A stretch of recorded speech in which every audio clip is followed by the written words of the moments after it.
이제 더하기를 알려주고 빼기를 가르치면 더하기를 다 까먹어요.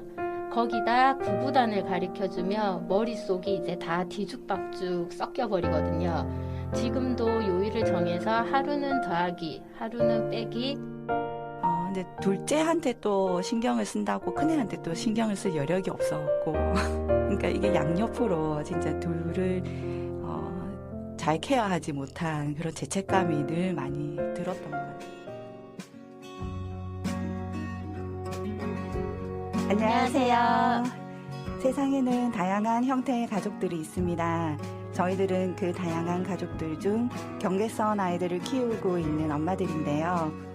저희 느린 발걸음 채널에서는 서로 다양한 모습처럼 성격도 특기도 존재마저 다 다른 아이들을 키우면서 겪는 어려움과 에피소드를 함께 이야기하고 풀어나가고자 합니다. 오늘은 첫 시간인데요. 저는 2008년생 경계선 지능 아이를 키우고 있는 행복맘 김민영입니다. 저와 함께 느린 발걸음 채널을 진행하실 분 또 한 분이 계십니다. 자기소개해 주세요. 안녕하세요.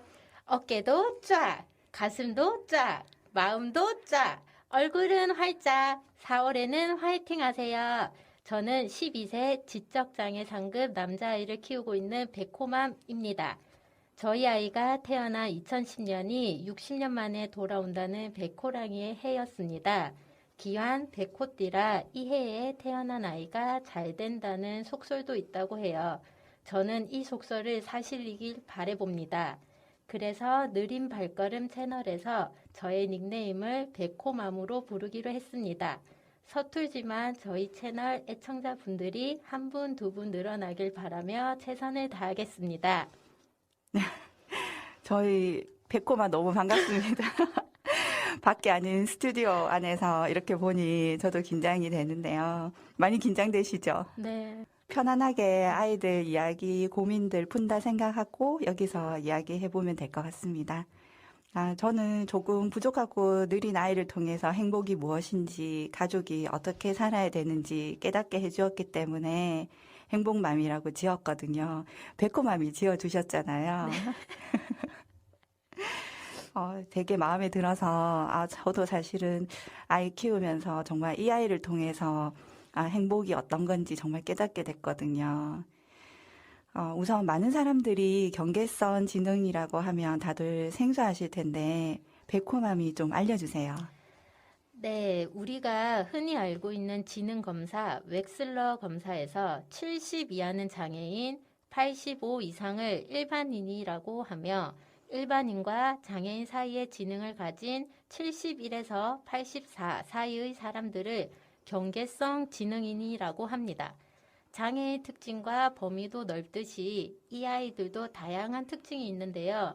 대표적으로 학습 능력이 현저히 떨어지고 인지 능력, 사회성, 운동 능력 등 모든 면에서 배움이 느리고 하나의 과제를 이해하고 수행하는데 오랜 시간이 걸린다는 특징이 있습니다. 네, 사실 이렇게 이야기를 해도 잘 이해가 안 되실 텐데, 저도 기억 속에 어렸을 때 학교에서 선생님께서 했던 이야기 또 하고 또 설명하고 해도 잘 모르겠어요 하던 친구들이 한두 명 있었거든요. 그 당시에는 쟤들은 매일 공부 안 하고 놀아서 그런가 보다. 아니면 선생님 말씀하실 때 딴짓하고 있다가 엉뚱한 행동하네 하고 참 답답해하던 친구들이 있었는데 겉으로는 멀쩡한데 하는 행동이 약간 좀 덜 떨어진 그런 친구다라고 생각을 했었거든요. 지금 생각해보니 그 친구들이 경계선 지능을 가진 친구들이었던 거죠.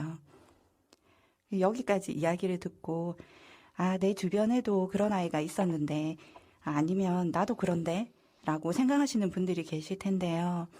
한 반에 2~3명 정도의 아이가 경계선 지능 아이들이라는 통계가 있습니다. 단순히 공부를 안 해서 이해를 못하는 게 아니라 아무리 해도 이해하는데 한계가 있고 더 오랜 시간이 걸린다는 겁니다. 요즘 정말 스마트한 시대고 아이들도 정말 똑똑하잖아요. 이런 시대에 배움이 느린 아이들이 살아가기는 정말 힘이 들 텐데요. 백호맘, 아이 키우면서 힘들었던 일들 많으시죠? 네. 저희 백호는 인지 능력이 6에서 7세 정도입니다. 이제 더하기를 알려주고 빼기를 가르치면 더하기를 다 까먹어요. 거기다 구구단을 가르쳐주면 머릿속이 이제 다 뒤죽박죽 섞여버리거든요. 지금도 요일을 정해서 하루는 더하기, 하루는 빼기, 하루는 구구단 이렇게 세 가지만 반복해서 가르치는데요. 좀 더 나아가서는 동계산도 가르치고 싶어서 집 근처 무인 아이스크림 가게에 3,000원을 줘서 보냈더니 1,000원짜리 젤리 하나를 즐겁게 들고 오더라고요. 남은 돈은 어쨌냐고 물어보니까 기계에 다 넣었다고 하더라고요. 진짜 바로 뛰어가서 이제 무인 가게 사장님께 전화해서 CCTV 확인 후 2,000원치를 이제 가자로 들고 왔던 일도 있어요. 그래서 무인 가게 절대 안 보내고 집 앞 슈퍼에 한번 심부름을 보내기도 하는데요. 집 앞 슈퍼엔 직원분이 계시니 영수증, 거스름돈 잘 챙겨주셔서 잘하고 옵니다. 그래도 이 세상을 살아가려면 무인 가게도 동계산도 계속 연습을 해야 되는 것 같아요. 그래도 많이 시도를 해보시고 하시는 것 같아요. 정말 또 스마트한 어머니. 저희가 왜 아이들 이렇게 보면 사실 뭐 더하기, 빼기, 곱하기, 나누기를 학습을 위해서 하기는 하지만 사실 실생활에 직접적으로 연결이 되느냐. 이 부분이 저희 아이들한테는 정말 중요하잖아요. 그래서, 저 같은 경우는 이제 백홈의 얘기 듣고 나니까 저는 이제 계산기를 사용하는 걸 먼저 가르쳤어요. 더하기, 빼기는 아무리 가르쳐도 늘지를 않는 거예요. 그래서 안 될 때는 스마트폰 계산기를 사용해서라도 해야 된다를 먼저 가르치고 그 다음에 이제 더하기, 빼기를 좀 알게 되면서 이제 요즘에는 뭐 이제 밑에 집 아래에 이제 편의점이 있어요. 편의점에 이제 내려가서 2,500원입니다. 이제 직원이 이렇게 얘기하면 미리 넉넉하게 한 5,000원 들고 갔었거든요. 네. 그럼 예전에는 2,500원입니다 하면 3,000원만 주면 되는데 5,000원째 들고 간 돈을 다 꺼내줬던 거죠. 그럼 이제 직원이 보고 애가 좀 큰데 좀 이상한 행동을 하네. 이제 이렇게 생각을 했는데 요즘은 2,500원입니다 하면 이제 자기가 3,000원을 이렇게 꺼내서 네, 그러니까 참 이게 일반 부모님들 들으면 아무것도 아닌 일들이 맞아요. 예, 저희들한테는 되게 완전히 기적이죠, 기적. 저는 그 이제 애들 키우면서 조금 힘들었던 게 사실 형제 간에 그런 것도 좀 힘들었어요. 저는 이제 위에 터울 많은 누나가 있는데 그 첫째하고 그 둘째가 너무 극과 극이었거든요. 그래서 첫째는 또 성장이 빨랐어요. 그래서 아이들은 다 이렇게 하나보다 하고 정말 자만심. 예, 그냥 제가 잘 키워서 애가 잘 크나 보다 이런 뭐 아니라 근데 이제 둘째를 낳고 보니 제가 너무 이렇게 아이한테 너무 신경도 못 썼던 첫째한테도 미안했고 이제 둘째는 조금 더 신경을 써서 아이를 키우는 게 얼만큼 엄마의 역할이 정성이 들어가야 되는지 이제 그 깨닫게 됐죠. 근데 둘째한테 또 신경을 쓴다고 큰애한테 또 신경을 쓸 여력이 없었고 그러니까 이게 양옆으로 진짜 둘을 잘 케어하지 못한 그런 죄책감이 늘 많이 들었던 것 같아요. 그래서 여기 부모님들 경계선 지는 아이 키우면서 사실 그런 생각들 다 같이 하실 거라 생각하거든요.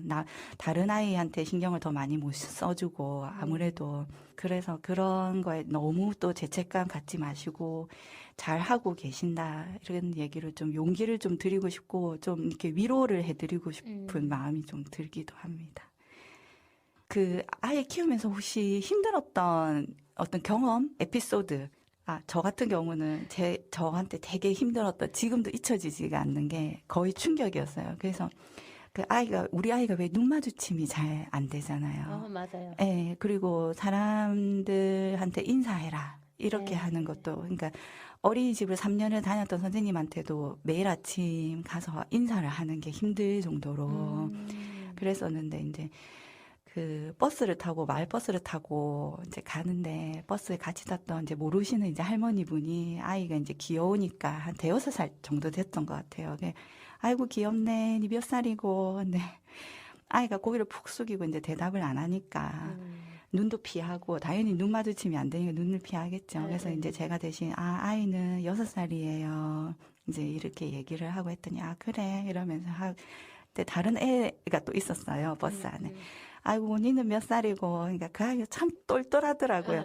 5살이에요 하고 이렇게 얘기하니까 제가 봐도 참 귀엽고 근데 그 뒤에 이제 할머니가 아이고 엄마가 집에서 가정교육을 잘 시켰네 이제 이렇게 얘기를 하는 거예요. 그래서 애들은 인사를 잘해야지 하는데 그 얘기가 정말 잊혀지지도 않고 네. 타인의 시선을 그 일이 있기 전에는 타인의 시선을 굉장히 신경을 많이 썼었거든요. 네. 근데 그 일을 겪고 난 다음부터는 어떻게 보면 그 사람들은 나의 상황을 다 모르잖아요. 그죠? 그렇죠. 물론 사회적으로 예의 있고, 인사성 바르고 이런 거 중요하지만, 그 사람들의 타인의 시선 때문에 아이가 힘든데 억지로 인사해라 막 가르치지 않아야 되겠다는 생각이 더 들더라고요. 오히려 조금 더 무심해도 되겠다.